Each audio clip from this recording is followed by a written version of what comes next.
Secretary Bessent, if I'm not mistaken, you were working in the financial service industry during the late 1980s, correct?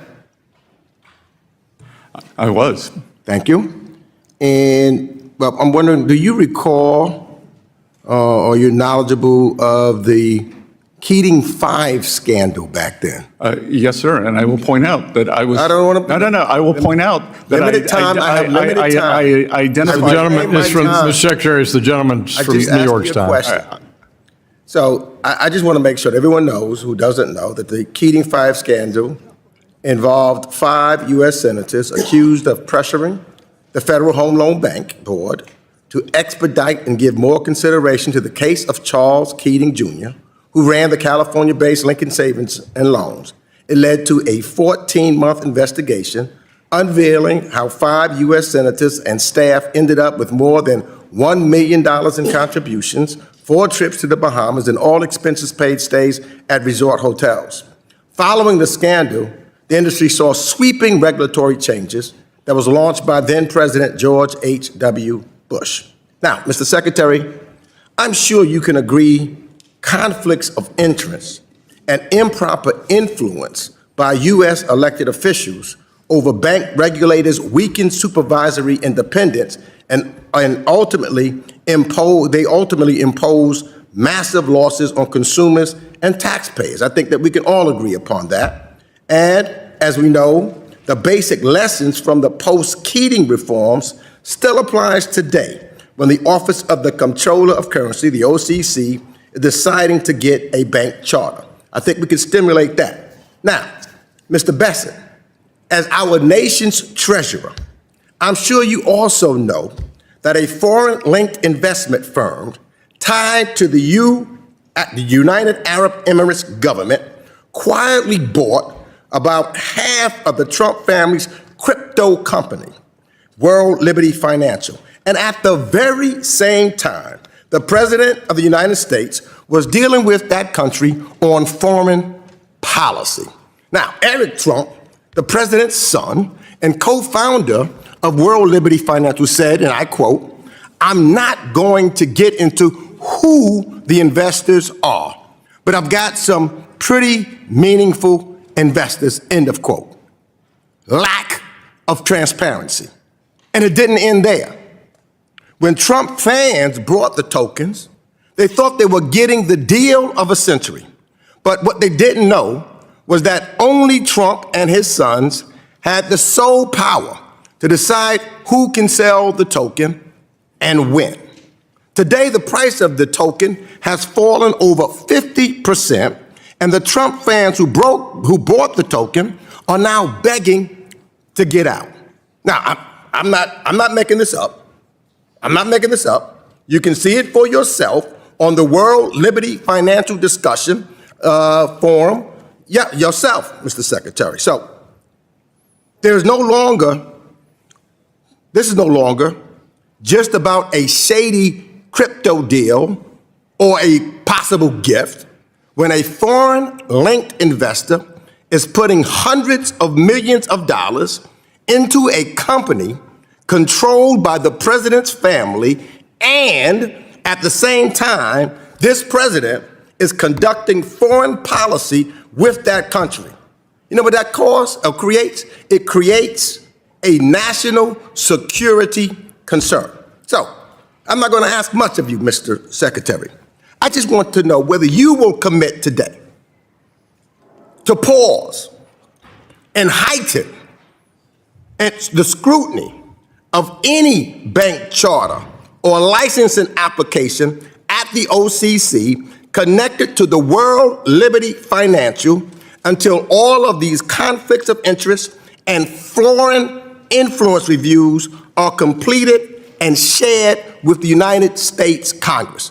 All I need to know is, will you halt it and do a complete investigation and scrutiny of this licensing application? All you have to ask is yes or no. No, Congressman.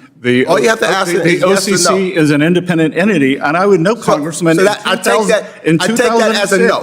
You traveled to Venezuela to lobby I take that as a no.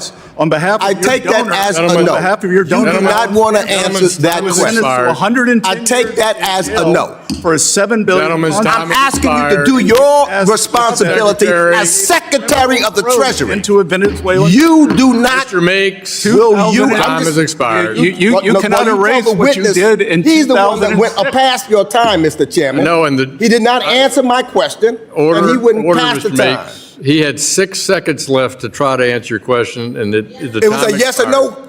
It was a yes or no answer. I asked him, will he? No, was that Gentlemen, yes the or chair no? recognizes OCC the is an gentleman. independent Stop Mr. covering Bessent. for the president. Yeah, well. Stop Mr. being his flunky. Okay. Yeah, and Gentlemen.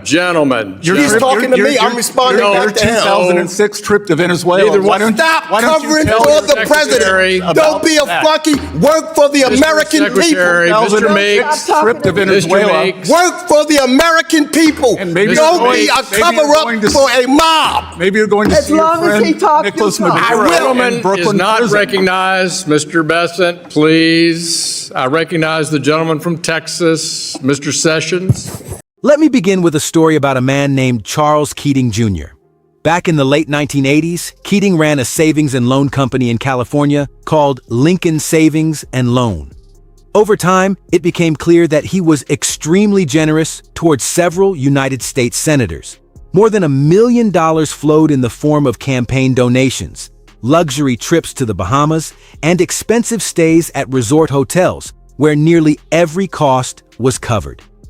In return for that generosity, 5 sitting U.S. senators personally contacted federal banking regulators and urged them to ease up on Keating and his business operations. Eventually, the entire scheme fell apart.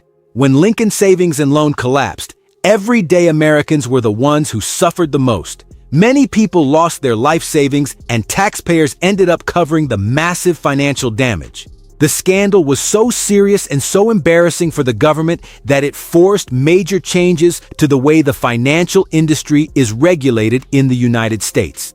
The episode became widely known as the Keating Five scandal. I'm not bringing up that story just for historical interest. I mention it because the congressman who questioned Secretary Bessent during the hearing also started there. He used that example deliberately. By referencing that scandal, he was holding up a mirror to the situation in the room. Without directly saying it, he was asking a quiet but powerful question. Is anyone here willing to recognize the similarities and confront them honestly? Based on what Secretary Bessent said next, the answer appeared to be no. Now let's talk about what this hearing was really about. If you only looked at the headlines, you might think the topic was cryptocurrency, but the real issue goes far beyond crypto itself. World Liberty Financial is a company that was co-founded by Eric Trump along with other members of the Trump family. At some point, a company that has known connections to the government of the United Arab Emirates quietly acquired about half of the business. This wasn't a minor investment or a symbolic partnership. It was a massive purchase representing roughly 50% ownership. That's where the situation becomes much more serious. Around the same time this investment was happening, the President of the United States was actively involved in diplomatic and foreign policy discussions with the UAE. Pause and consider what that means. An entity connected to a foreign government invests hundreds of millions of dollars into a company controlled by the president's family. At the same time, that same president is making policy decisions that directly affect that foreign government. When reporters later asked Eric Trump about who the investors were, he gave a short answer. He said, "I'm not going to get into who the investors are, but I've got some pretty meaningful investors." That statement may sound casual, but it carries a lot of weight for someone insisting that there is nothing unusual happening. But there's another piece of the story that deserves far more attention. The people who lost money here were not hedge funds or professional traders who knowingly accepted financial risks. The people who ended up losing money were largely Trump supporters. Many of them invested because they trusted the name attached to the project. What many of those supporters didn't realize, unless they carefully read the detailed legal documents, was that only Trump and his sons have the authority to decide who is allowed to sell the token and when it can be sold. Since then, the value of the token has dropped by more than 50%. Investors who bought in cannot easily sell their holdings. On discussion forums connected to World Liberty Financial, people are posting messages asking for help and searching for a way to exit their positions. Think carefully about what that situation suggests. An entity tied to a foreign government gets in early, quietly, and under favorable conditions. Loyal supporters buy later, publicly, and at much higher prices. Meanwhile, the family behind the project effectively controls when the door opens for people trying to sell. After covering financial hearings for many years, I've noticed something that separates a normal bad investment from a system that may be structured unfairly. The key question is always the same. Who knew what information, and when did they know it? In this case, the foreign investors appeared to have early knowledge. The family running the company clearly had knowledge. The everyday supporters who invested later did not. That difference isn't simply bad luck, it reflects how the system was designed. Arrangements like that rarely appear by accident. Now it's important to understand another concept mentioned during the hearing: foreign emoluments. The phrase sounds like complicated legal terminology, but it actually describes one of the basic safeguards written into the American Constitution.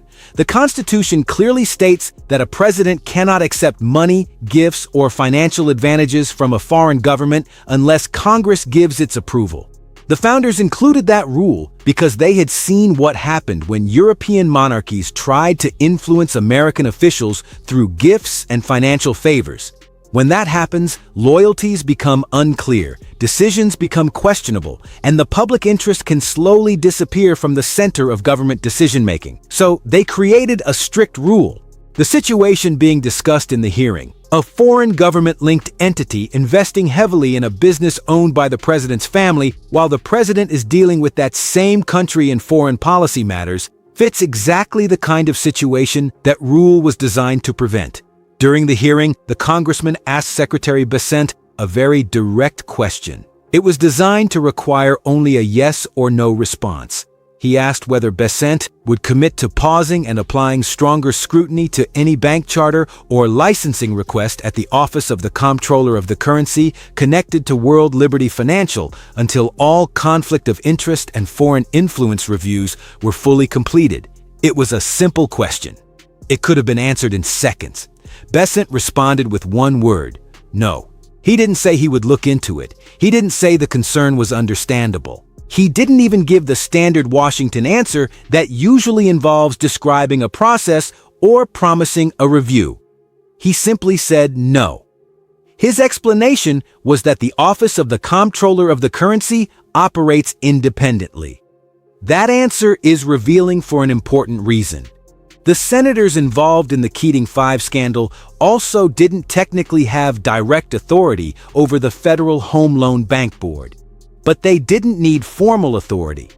What they had was influence, proximity, and the ability to make life difficult for regulators who refuse to cooperate. That is how regulatory capture often works. It doesn't always happen through explicit orders. Instead, it develops through pressure, relationships, and an atmosphere where regulators understand what powerful figures expect. When the Treasury Secretary refuses even to suggest additional oversight in a situation involving a foreign-linked investment and the president's family business, he isn't necessarily protecting institutional independence. In this context, independence becomes a shield used to avoid scrutiny, and that distinction matters a great deal. The congressman also raised another issue during the hearing.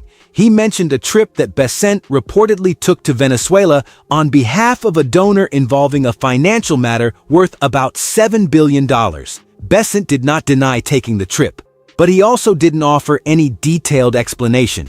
The committee chairman moved the discussion forward before the topic was explored further. To be clear, there is not enough public information to say that trip was improper. But patterns are not formed from a single incident. Patterns emerge when multiple decisions repeatedly point in the same direction.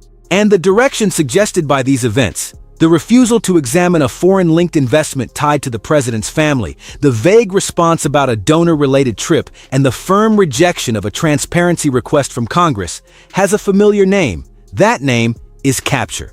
The irony about capture is that people involved rarely recognize it while it is happening.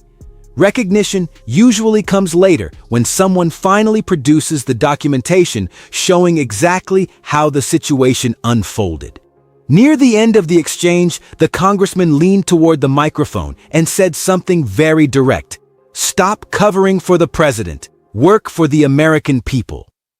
Some observers described that moment as an emotional outburst or political theater.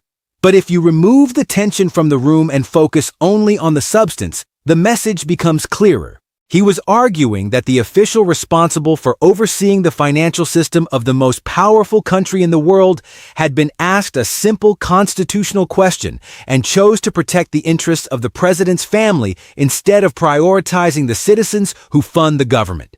That statement is not simply a partisan complaint. It describes what appears to be a failure to fulfill a public responsibility. The senators involved in the Keating Five scandal likely believed they were only doing small favors for someone they knew. They assumed the rules were flexible enough to accommodate people in their position. History proved otherwise. The consequences were massive, and accountability came slowly over many years. Watching this hearing leaves a lasting impression. The congressman who asked the questions clearly came prepared. He brought legal references, historical examples, and supporting evidence. He offered multiple opportunities for Bessent to respond carefully, whether through a qualified answer, a promise to review the issue, or even a brief acknowledgement that the concern was valid. Bessent declined every one of those opportunities. That doesn't look like someone who was surprised by the question. It looks more like someone who made his decision before entering the hearing room. The United States has faced similar moments before. The real question now is whether the country will wait until another major failure occurs before remembering these lessons, or whether people will demand clear answers while there is still time to address the problem. In the end, the decision doesn't belong only to the officials in the room, it belongs to the public.